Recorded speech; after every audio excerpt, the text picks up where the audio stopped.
पुलगाव जवळच असलेल्या विरुळ आकाजी येथे दरवर्षी भरणाऱ्या श्री समर्थ आबाजी महाराज यात्रेत जिल्ह्यातील अनेक मंडळी आबाजी महाराज यात्रा महोत्सव बघण्यासाठी गर्दी करतात.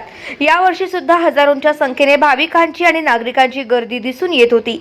काल पार पडलेल्या यात्रा महोत्सवाने विरुळ नगरी दुमदुमून गेली. यात्रा महोत्सवात शोभायात्रेत तणसापासून तयार करण्यात आलेल्या गजराजाची भव्य दिव्य बँड बाजाच्या गजरात मिरवणूक काढून विदर्भातून आलेल्या दिंडी पालख्या या मुख्य आकर्षण होत्या. तसेच आबाजी महाराजांची पालखी भजनी दिंड्यासह गावातून फिरवली जाते. आबाजी महाराज मंदिरात येणाऱ्या भाविकांसाठी आणि नागरिकांसाठी महाप्रसादाचे आयोजन करण्यात आले होते. यावेळी गावातील नागरिक आपापसातले मतभेद विसरून एकत्र येतात व हा कार्यक्रम मोठ्या उत्साहात साजरा करतात. 100 वर्षाची परंपरा लाभलेल्या या यात्रेत प्रत्येक घरी पाहुणे मंडळी येतात. बहीण भावाला ओवाळण्यासाठी भाऊबीजेला न येता ती यात्रेच्या दही दिंडीच्या दिवशी भावाला ओवाळणी घालते. धार्मिक परंपरा कायम राखून गावकरी हा कार्यक्रम मोठ्या उत्साहात साजरा करतात.